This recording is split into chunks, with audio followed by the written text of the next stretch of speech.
US tech stocks are selling off sharply this morning on fear AI companies may be overvalued. That's because a Chinese AI firm looks to have caught up, but at a fraction of the cost. Also, the Bank of Japan hikes, while Singapore's monetary authority eases. That's coming up in our 5 Things in 5 minutes. And then in today's bonus deep dive interview, ANZ's head of FX research, Mahjabeen Zaman, has reviewed how well currency markets have coped with Donald Trump's first week as president and looks ahead to 2 big central bank decisions this week. We do know that trade tariffs are coming in some form, but the higher uncertainty does mean that for FX, given it does move on expectation, we should brace ourselves for sharper moves either way.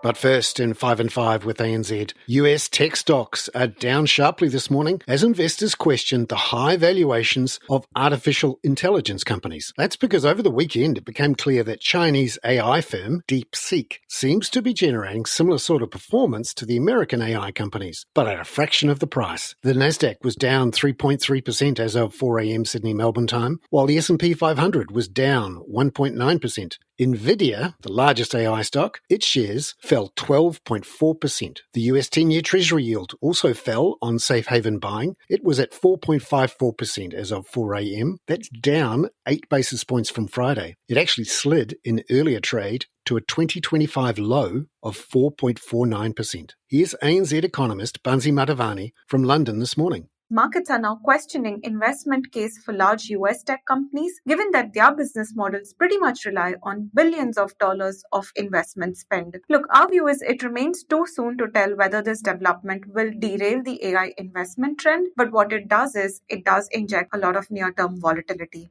As of 4 a.m. Sydney Melbourne time, the US dollar index was flat, but the Aussie dollar was down 0.4% at 62.79 US cents, while the Kiwi was down 0.4% at 56.81. Number 2, the Bank of Japan hiked its key rate by 25 basis points to 0.5% on Friday. Here's ANZ FX analyst Felix Ryan. The key takeaways from the summary of outlook for economic activity and prices was that the Bank of Japan have greater confidence in the underlying inflation pressures building within the Japanese economy. And some of the reasons cited there were the tight labour market, a positive output gap, and rising inflation expectations, all of which the Bank of Japan see as contributing to the wage price spiral. Number 3. Felix says the Bank of Japan's decision did lead to a rise in Japanese bond yields and a slight firming of the yen versus the US dollar. Japanese bond yields rose in reaction to the hike. We saw the 2-year yield reaching 0.725% fairly quickly. That's the highest yield there since 2008. The dollar-yen exchange rate fell down to the 155 level initially, but did pass some of those gains once the Bank of Japan Governor Ueda began his press conference. And look, as we've seen in prior post-meeting press conferences, Ueda really struck quite a data-dependent and relatively neutral tone and really stressed that the Bank of Japan are in no set trajectory for interest rate policy. Number 4. The main data release this week in Australia will be fourth quarter inflation figures on Wednesday. Here's ANZ Group Chief Economist Richard Yetzinger. The burden of proof here is a strong number to talk the market out of the Reserve Bank easing in February. A trim mean inflation number of the 0.5% mark that we expect, I think, is plenty low enough to see the bank go. Number 5. Singapore's central bank eased monetary policy on Friday for the first time in 4 years. ANZ's head of Asia research, Koon Goh, says the Monetary Authority of Singapore now sees GDP growth slowing to 1 to 3% this year from 4% last year. Importantly, core inflation has fallen faster than they had anticipated, and they're expecting inflation to be well contained. So they've downgraded their core inflation forecast for 2025 to between 1 to 2%. And that's one of the main important points as to why they felt a need to ease policy, because inflation is no longer a concern. They're shifting their focus more towards growth. And with growth slowdown and the external environment being very uncertain given the prospects of tariffs from the US Trump administration. Couldn't go there. Now, in today's deep dive interview, ANZ's head of FX research, Mahjabeen Zaman, has reviewed how well currency markets have coped with Donald Trump's first week as president and looks ahead to 2 big central bank decisions this week. high beta FX like the Aussie, Kiwi, slightly higher now, seen some relief post the inauguration. Volatility is broadly a little bit lower as well. And I guess this is really on the back of the view that the incoming administration is going to be a bit more considered, a bit more measured to tariff action. So, I mean, look, all things aside, we do know that trade tariffs are coming in some form, but the higher uncertainty does mean that for FX, given it does move on expectation, we should brace ourselves for sharper moves either way going forward. Have there been any surprises in this first week or so of Trump that have moved currencies or that have disproved the theories built into prices? Look, I guess ahead of the inauguration, we had already seen dollar strength for two reasons. One was that the December Fed meeting showed the Fed being relatively more cautious, slightly hawkish. Now they're only pricing in 2 rate cuts this year. And so that saw a little bit of dollar strength into year end. And then, of course, into this year, ahead of the inauguration, obviously markets were expecting a much more aggressive Trump on day one. We did not get that. And so as a result, we have seen a little bit of unwind of dollar positioning. I mean, dollar positioning was quite extended. And so that's really resulted in, the higher Aussie, higher Euro, higher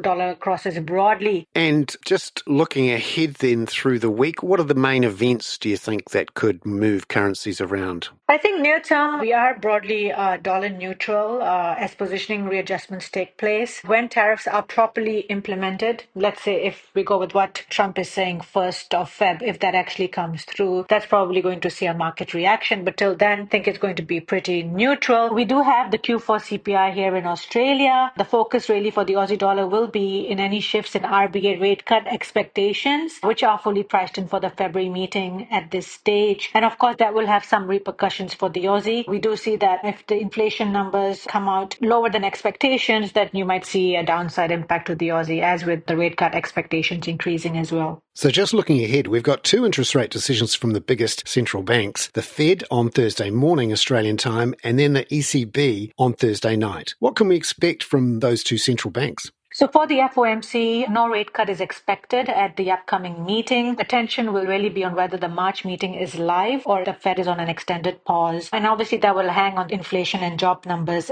Further to that, of course, tariff policy is overhanging the inflation outlook. I think it will take time for them to review trade policy and see how that plays out near term. For the ECB, look, the ECB has really extended its dovish stance. The downward revision in growth and inflation forecasts previously point to further easing on the way. We are expecting a total of 150 basis points of easing this year, taking terminal rates to 1.5%. Look, I think the Eurozone faces a couple of challenges. We have slowing China. That's been already in play. Secondly, you've got exposure to Trump and his trade policies. We've got to see how that plays out. And domestically, things are not looking so great either. When we look at the PMIs, they are struggling in terms of the manufacturing space, and as well as the household savings ratio remains pretty high. Until that shifts and the consumer start spending, I think the Eurozone is in for a slower growth environment. Mahjabeen Zaman there. I'm Bernard Hickey. That was 5 and 5 with ANZ for Tuesday, January the 28th. Catch you tomorrow as we look ahead to rates decisions from the Fed and the ECB on Thursday. This podcast contains general information only, not investment advice. You should obtain advice for your personal circumstances before making any investment decisions. Please view the podcast disclaimer available via your media player or email.